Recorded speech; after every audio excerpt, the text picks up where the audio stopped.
graph and ICCV until that point, this is more or less the skill that you need to have. So let's think about this a little bit. So I decided to give one more example of a problem here. There's another example or two in the course notes. So here, let's say that I guess I keep returning to the same three examples, but that's probably a good thing. So let's say that I'm walking around Yosemite, which I would be doing, but sadly it's closed right now. And I see a mountain. There's my mountain, right? And I take two photos. Here's one mountain, and here's now me having very unstable hands. My piano professor, who was a Stanford professor and shall remain nameless, always gave me a hard time for having fleshy thumbs. And so because of this, maybe my second photo is like kind of more like that. It was like sideways. Well, okay, I look at this and I'm like kind of upset because I really wanted the full panorama view, and my way of doing this was to take a lot of photos. But I figure I can recoup a little bit by sort of stitching these together when I can, and then getting some maybe a little bit jagged image, but at least they're somewhat aligned and I can see what's going on, right? So in order to do that, sort of the most obvious thing is maybe I mark a couple key points, right? Kind of hard to do in my diagram. Something like that. Right? And I say I want to align these images by finding the transformation of this guy onto that guy that preserves these 4 points. Right? This is a very well-studied, well-posed problem here. Right? In fact, in the least squares sense, you probably want to find as many corresponding points as you can, because perhaps maybe you're writing software that detects these points automatically and there's some noise. Right? SIFT detectors are not so great. So anyway, what happens? Well, if we assume, so we know the camera transformation, assuming that I'm standing pretty far away from the mountain, which I think is a relatively safe assumption here. The camera transformation can be approximated by just a 2x2 matrix, right? So to take points in this image and points in this image, all I'm going to do is I'm going to multiply them by some matrix A, and then add a shift B, right? If you take CS348, you'll learn how to encapsulate all this in the same language. But for now, two different things is fine. And what happens? Well, we get a bunch of pairs, x, y, right? So x is in image 1, y is in image 2, and we know that they're related this way. What are the unknowns here? Catherine, what are the unknowns in this problem? Not quite. So the x's and y's are the points that I've specified that align in the two images. The unknowns here are a and b. Right? I want to get you guys used to seeing lots of different letters for different roles here. I think we get a little too stuck in the ax equals b pigeonhole here.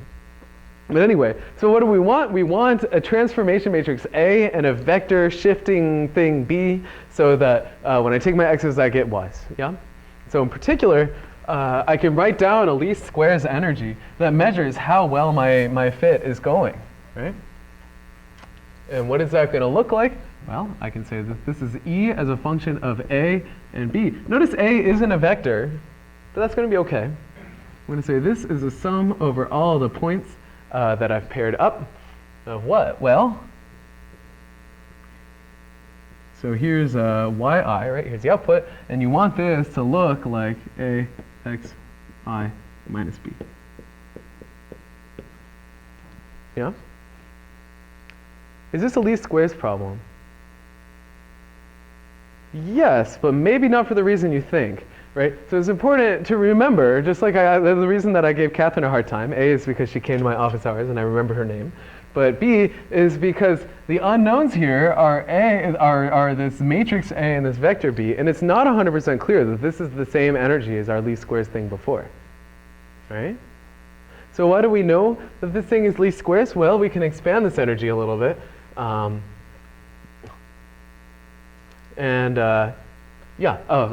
do that, sorry.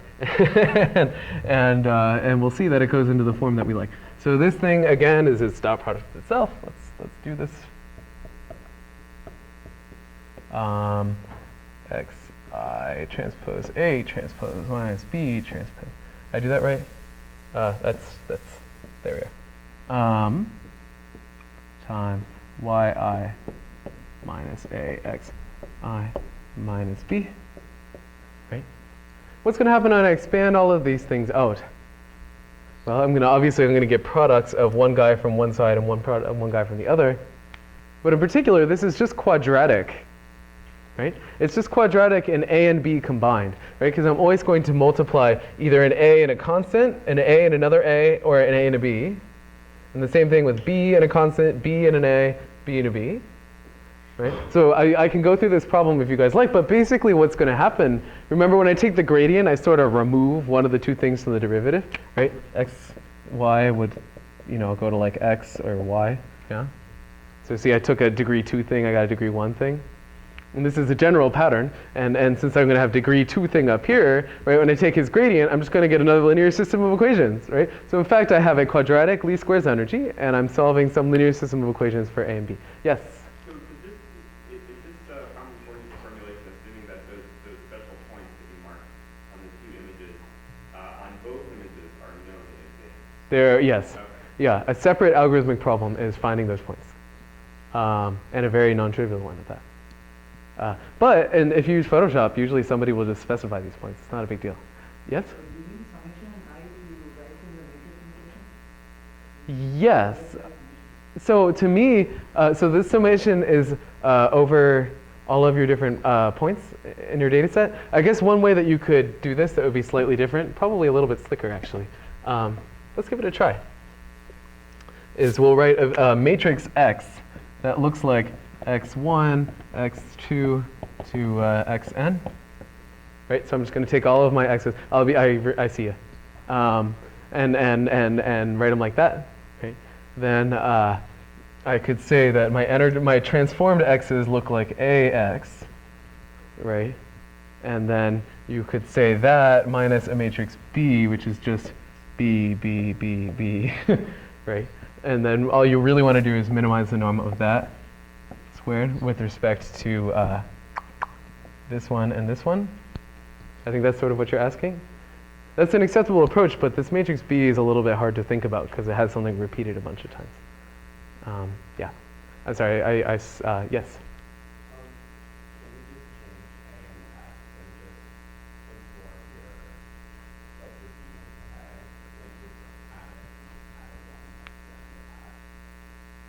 Yes, and that's called homogeneous coordinates. That is an acceptable approach. Yes, I didn't go into that because, as a geometer, there are things in projective space that are important and that I would be obligated to tell you guys about if we went that direction. But this one will also work and circumvents that problem. Right. So anyway, the basic idea here, and you can and should work out how, I think we've done this pattern about 3 times now of taking the gradient of an energy and showing you get a least squares problem. So we'll probably stop here for this one. But you should take this example to completion and make sure you see what linear system of equations you get out when you want to find the minimum, right? And so this is a skill. Once again, you talk about like easy exam problems for Justin to write. Like there are like arbitrarily many energies that look like this that will end up looking like least squares problems that you can try to minimize. And at the minimum, you get some nice solution to a problem like image alignment, right? Image smoothing, in fact, is another example of this, right? In fact, we can write it down really easily. So let's say that I represent an image, right? So maybe I have some n by n image, right? I can think of it as a vector I in R n squared, right? Notice I didn't write n by n here. This is n squared numbers just in one big pile, right? Well, I could say, okay, maybe I take my photo and he is I0 equals the photo that I just took. Okay. But I want a smoothed out version. So what I'm going to do is I can write down an operator that at every pixel looks at his 4 neighbors and says -1, -1, -1, -1, and +4. Right? This is called a Laplacian. Right? And basically what it's doing is it's taking the difference between the center and all of his neighbors. Right? And we want that number to be really small because then your image is smooth, right? Then somehow your neighbors are relatively small. Right? One thing you could do would be to minimize I0 plus a second, to say minimize I minus I0, I guess the norm of that squared, plus some other sort of regularization looking term that takes this derivative matrix into account. Right? So there are all kinds of different linear problems we can solve that usually have this nice smoothing regularization effect. Cool? Okay. So I think if there's one thing you can get out of lecture so far, it's that there's this ridiculously, ridiculously important matrix. In fact, I spent 20 minutes yesterday reading up on how to make LaTeX fonts bigger than the default \huge to make sure that you guys understood how important this matrix A transpose A is. Right? This thing that shows up in the normal equations, it showed up in our condition number, it's shown up in our discussion of eigenvalues, and it will show up again. This thing's going to keep coming back. And so it's important to think back and see that it has a couple properties that are pretty easy to see, but are going to make all the difference when we do calculations involving A transpose A. In particular, for one thing, A transpose A is symmetric. Yeah? Why can we see that? We can see that in about a line, right? Because if we do A transpose A and we take his transpose, right? The transpose of the product is the product of the transposes in reverse order. So we get this guy transpose, which is that. And then we get this guy transpose, which is A transpose transpose. Yeah? And obviously, if you flip a matrix twice, you get the guy back. So this is A transpose A. So I showed that A is symmetric. Yeah? The other property that you've also likely seen, but maybe really haven't had to deal with before, is that A is positive semi-definite. How many people have encountered a PSD matrix in the wild? A few, yeah. And what does this mean? It's got this kind of funky property. And we're gonna come back to sort of how we interpret this in a few minutes. But the idea here is, let's say I take any vector x in Rn, and I pre-multiply by x as a row vector, and I post-multiply by x as a column vector. Then a positive definite matrix is one for which you get a positive number that comes out of this process, right? So let's think about this in a little more detail. So x transpose bx is the product that we're worried about, right? And think about it like this, right? So bx, this is just some other vector, right? So this is the dot product between x and the image of x under B. And we want that number to be always positive. Now, why is this true for A transpose A? Well, let's just work it out really quick. You get x transpose A transpose A x. And I'm going to factor it so that I get AX transpose times AX. Yeah? This is a dot product, right? So we know this is the norm of AX squared, which is obviously greater than or equal to 0, right? Because that's a norm thing. Okay. So we just proved two humongously important properties about our humongously important matrix. And now let's put them to good use. And this is where I'm likely to flub our discussion for today, but I'll try not to. So I'm going to go in my notes because I've been nervous about this for like a week. Okay. So more generally, let's say that our goal is to solve, now I'm going to use the letter C for positive definite symmetric matrix, right? So now instead of Ax equals B, we're going to solve Cx equals D, just to keep it in our head, because if you want, you can think of C as equal to A transpose A. In fact, we're going to prove that you can always do that, but that's coming in a minute. So let's erase the board. By the way, can you guys read my handwriting okay, or am I just scribbling on this thing? It's okay? Good. First class I've had to teach with a whiteboard like this. Okay. So something that's generally useful in linear algebra, in fact, it can, there's a really slick solution to one of your homework problems that involves this sort of a trick. It's not to say there aren't easier solutions, but there's a very quick one that does this. One thing you can do is write matrices in block form. Right? So for example, here, this matrix C might be n by n, and what we're going to do is sort of extract the first row and the first column into their own pieces, and then we're going to say that C tilde here is the n minus 1 by n minus 1 submatrix of C. Right? So in particular, I'm going to copy this down here because we're about to lose this slide in a minute, and we're going to say C is equal to C11, right, the upper left element, and then we're going to have V transpose, we'll have a V down here, and then a C tilde. Now obviously, there should be a sort of a row vector here and a column vector there, and this is n minus 1 dimensional vector, by the way. Yeah. Now why was I able to use the same V in these two slots? Just sanity check. Symmetric. Yeah, the matrix is symmetric. All right. So we're going to do a little bit of math here. So let's say I wanted to solve Cx equals D. Right? We already have a strategy for doing that, right? You're just using forward substitution. Right? Gaussian elimination, we do a bunch of forward substitution, we do a bunch of backward substitution. Yeah? And if you look at that forward substitution matrix, it actually has a pretty nice form. Right? In fact, what forward substitution matrices look like is you have some scaling number in the row that you're going to be moving forward. And then you have a vector underneath, which is going to be the amount that you substitute downwards.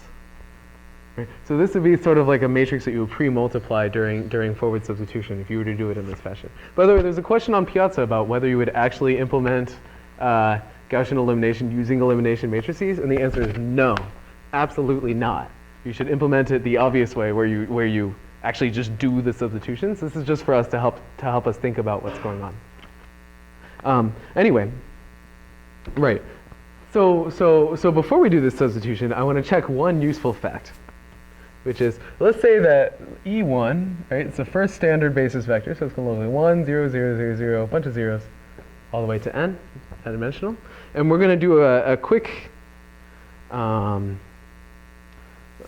check here. So first of all, we know that E1 transpose C E1, what can we say about this number? 0? Not quite. Yeah, but just as a number, right? This is E1 is a vector, and I pre and post multiplied it by E1, and C is positive definite. So this number is strictly greater than 0, because our matrix is positive definite, and it's a non-zero vector. Yeah, this is important. Okay, but I'm sorry, I forgot your name. Shikar. Okay. As he noted, we're going to also look at the relationship between this and the particular vector E1. In particular, let's see here. So we have, I'm just going to do a little bit of erasing and do it this way. 1, 0, 0, like that, right? Yeah. Well, so let's just do this thing. So what ends up happening? Well, let's leave this the way it was. And now, right, we're going to do our matrix multiplication. We're going to get C1, then a bunch of zeros, and then all the elements of V and a bunch of zeros, right? So you're going to get C1, 1, and then V. Yeah? And now you're going to take the dot product with this thing that only has a 1 in the very first slot. So in the end, as we just heard, you get this number C1, 1, which is the upper left element of the matrix, and it's greater than 0. Yeah? So, why did I go through all that work? Well, notice that I wrote an elimination matrix down for you. In fact, I cheated. I went ahead, did the calculation, and then went back and chose the right numbers to make this all work out. Because I'm nice that way. But I have this funny expression in the upper left, which is 1 over the square root of C11. Can I just do that? No, C11 could be 0, it could be negative, it could be any number of things, right? And I can't take the square root of a negative number, I can't take 1 over 0, this is just bad all the way around. But since C is positive definite, I don't have that problem. Yeah? So this elimination is perfectly fine. There's peace in the universe, and we can use it to, we can apply it to our system. Right, so what happens when we apply this elimination matrix? So let's see here. R? R is just a generic placeholder that I wrote down for the numbers you need for doing forward substitution. Yeah, so remember, forward substitution is going to take copies of row 1 and push them forward. So effectively, that R is the set of coefficients that are going next to copies of row 1. Yeah. All right. Right, so now let's, well, what do we do? If we were to apply our elimination matrix, we get a product E C like that, right? And now we have 1 over the square root of C11, and then 0 transpose, and then R. Notice this is not symmetric, by the way, in I. Yeah? And then C11, V transpose, we got a V, and we have a C tilde. Yeah? Well, we kind of already know what's going to come out, because when we do forward substitution, our whole goal in forward substitution is to get rid of this V, right? We want zeros in the first column. So the nice thing about block matrix multiplication, by the way, I'm doing this in a very slick way. You guys should stop me and be like, Justin, wait, this is cheating. I wrote that these are like vectors and matrices and things inside of a matrix. Like, why are you allowed to multiply this the same way? And you should go home and check that this is actually what happens in real life. But anyway, so let's do this product, blithely assuming that I can. Right? And so what do? Well, I get 1 over the square root of C11 times C11. Right? So in the end, this leaves the square root of C11 left. Yeah? And then plus 0, which is good. I get, excuse me, V transpose divided by the square root of C11 plus 0. I get 0 by construction, because I'm doing forward substitution. And I'm just going to put some other matrix D there. I kind of cheated a little bit, yeah. I said, well, I'm doing forward substitution, so whatever's in that R does this just by definition. So I'm lazy. Okay. But we all agree that after the first step of forward substitution, this is what I get. I certainly get zeros in the first column because that's the whole point of forward substitution, and then I get whatever I get in the rest of this matrix, right? Okay. Notice I did pull one on you a little bit, right? Usually when we talk about forward substitution, we go ahead and make this number 1, but I scaled him to the square root of C11, just for fun. We can do that. So now what am I going to do? Well, we've already used the fact that our matrix is positive definite, right? We use that to construct this C11 value because we wanted to make sure we could actually do that. We haven't really used the fact that it's symmetric. And in fact, as almost a scientific experiment, and I would claim that I'm betting back in the day when people first invented the factorization we're about to talk about, they probably did so just kind of empirically by saying, well, the matrix is symmetric, so if I apply some set of row columns on the left-hand side, I might as well try applying the same operations on the right-hand side of the columns and seeing what happens. Kind of a reasonable experiment. Right? By the way, the one thing that the people in the Stone Age that were deriving Cholesky factorization probably didn't think of was putting that square root there, but it's pretty easy to go back and notice that that's the number that you need. I'm saving you that time. But in particular, if I want to do the same operations on the other side, then I'm going to have EC times E transpose. Right? So let's group him like this because we already did part of our math here. We know that EC is equal to the square root of C11, got a 0. We have a V transpose divided by the square root of C11, and then we got a D. Yeah? And now what's going to happen is I'm going to put another matrix here, and I'm going to copy it off of my paper here. On 1, R transpose. Right now the R went up here because I took the transpose of the matrix. Now I have a 0 down here, and I have an identity. Yeah? Did I do that right? I think I did. Okay. So now you're going to see why I put that square root of C11 in there. Right? Because what happens when I multiply these two guys? Well, notice I have a 1 over the square root of C11 here, and I have square root of C11 there. So I get a 1. Okay, over here on the right-hand side, what do I get? I get, did I do this right? Oh, right, yes. Now if you stare at this system long enough and you look at the structure of this matrix D, what you'll find out is that precisely for the same reason that we were doing forward substitution before, notice that the first row of this matrix looks awfully like the first column of this matrix just divided by the square root of C11, right?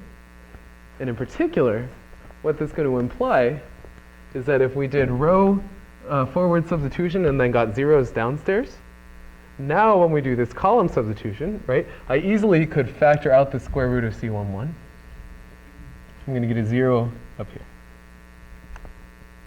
Is that clear, or I can make it clear if you like? Okay, so let's yeah, I got a lot of shakes there. Okay, so one way to do that, let's fine. Then I got to do all this writing. Okay, right. Let's factor this matrix just an itty bitty bit, where I'm going to say I'm going to pull out the square root of C11 here, and say that's 0, 0 transpose, and the identity. Right. This is just a scaling matrix. It's just diagonal, and then what do you get? Now you get C11 V transpose times 0 D. transpose 0 I. Okay. Now do you believe me, or should I keep writing? I'll keep writing. Okay. Right. So let's now take, this is a product of matrices, and I'm going to take his transpose. Right, so I've got to untranspose it a little bit. So, ugh. Oh, my knees.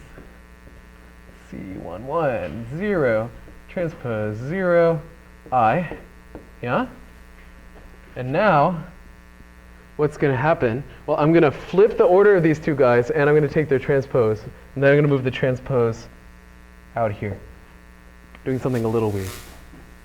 Okay, so because I have this transpose here, I need the transpose of this guy first, right? So I have 1 over the square root of C11, R transpose 0 I. Oh, oops, I didn't take his transpose. R. Now you can see why I was nervous for this lecture.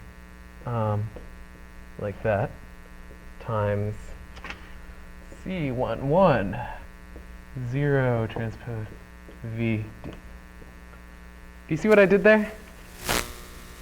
Now what is this product? Let's take a look at what we've already done. Oh, did I erase it? Oh, no, I didn't. That's this product. It's exactly the same. I hope. Yeah. Good. Yeah, so in particular, we already did this substitution. And we got zeros down here because we were doing forward substitution, right? That's the definition of E, was this thing that gets rid of the rest of this column. Yeah? So now, hopefully you believe me, and I'm going to cyclically permute boards here, because this room doesn't have anything that slides. Did I mention that I don't like this room? Right, so we're going to substitute in that product. So we have our first matrix is a square root of C11, 0, 0 transpose I, just like we had before. And then the second one is this guy transposed, right? This guy transposed. Okay, so let's do that. Hopefully I can transpose properly. So you're going to get the square root of C11 like that. And 0, nope, I already did it wrong. 0 like that. And then we got a, and like that. Yeah? Did I do that right? Oh gosh, what did I do wrong? I'm sorry? Yeah, this isn't quite right. So what I meant to do, sorry, so it's always embarrassing. This is good. And I should have gotten out what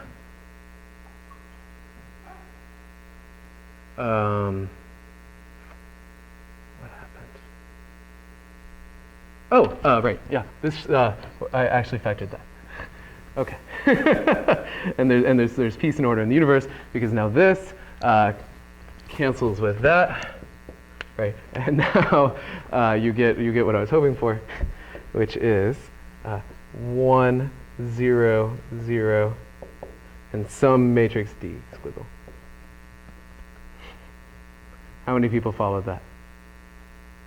Good. You know, if you don't follow these things, you should ask me the second that you're lost. Cool, just for future reference. Too late now. Okay. But in particular, even if you didn't follow the individual steps, you can go home and watch me flub this at home.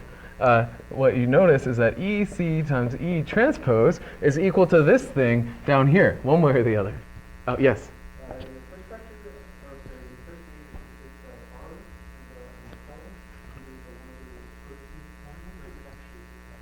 This thing is an R. And the third board, this is a 0. This one, also 0.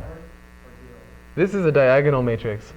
All I did was factor out 1 over the square root of C11, and that puts C11 in the corner here. Yeah. That was just to make this product look as close to our original elimination product as we could. Do you see that? Yeah. Okay. Cool. But in particular, this matrix has a really nice structure. right? Because the first row and the first column are both really boring. Yeah? And it's easy to check at home that this matrix D tilde, well, it's certainly symmetric because I pre and post multiplied in the right way. And it's easy to check that D tilde is also positive definite. Yeah? So this suggests something suspicious. This suggests that we can do something with this matrix. What can we do? Oops, well, there was our experiment. And it was successful, modulo my usual bad math. And why was it successful? Well, because the matrix is positive definite, so we could take the square root of stuff. And because it's symmetric, we thought of applying this matrix E to both sides. And in the end, we obtain a really exciting factorization, which is the Cholesky factorization of the matrix. Right? And how am I going to do that? Well, I took my C, and now I made him E, C, E transpose. Right? And it has this nice factor. But now I could look at just this bottom part and apply the same series of steps that I did to the second part of forward substitution, and do forward substitution on the right-hand side. And what am I going to get? Well, I'll get E, an E transpose just like I had before, but now I'm going to have like E2 C E. Actually, I guess it goes the other way around. I'm sorry. Yeah, so now I have that, and now I'm just going to, it's even easier, do that.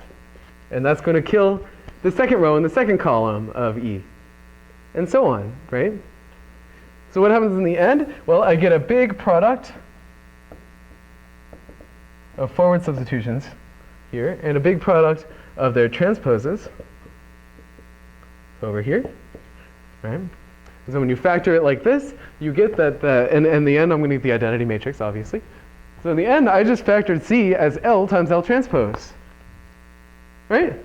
Now this looks awfully like the LU factorization of C, right? I mean, obviously L transpose is upper triangular. But now I just saved you half the space. And this is a much more numerically stable sort of object to play with. Do I have time to go over how to compute it? Yes, okay. So I proved that this thing exists, and this is one algorithm for computing the Cholesky factorization, where you basically do forward substitution just like you did before, but now you also simultaneously apply it to the right-hand side of the matrix. Right, and slowly get the identity back out. But there's an even slicker way, now that we know that Cholesky factorization exists, to compute it. So in particular, let's say that I care about the element kk down the diagonal of L. So I just pick some random k, right? It doesn't have to be halfway. This picture's annoyingly symmetric, but such is life. And so I can write my L in this block form, right? So we know that the upper triangle there, even the upper triangle of blocks, is going to just be zeros, yeah? And along the diagonal, so we can index things this way. You guys see what I've done here? I just separated out a row in column K. Yeah? Again, you're going to stop me if you don't follow. Because this is a new thing. You don't have to have followed this stuff before. Yeah? Okay. Cool. And if I write it in this fashion, I can compute L times L transpose, right? I can take the transpose of this generic looking object here, whatever, right? In fact, why don't we just, yeah, we got time. Let's just do it.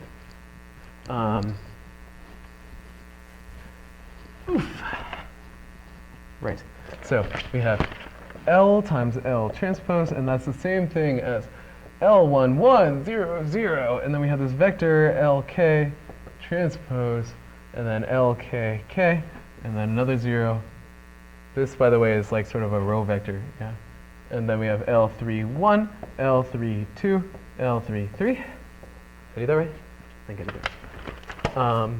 And now we have to multiply that by his transpose.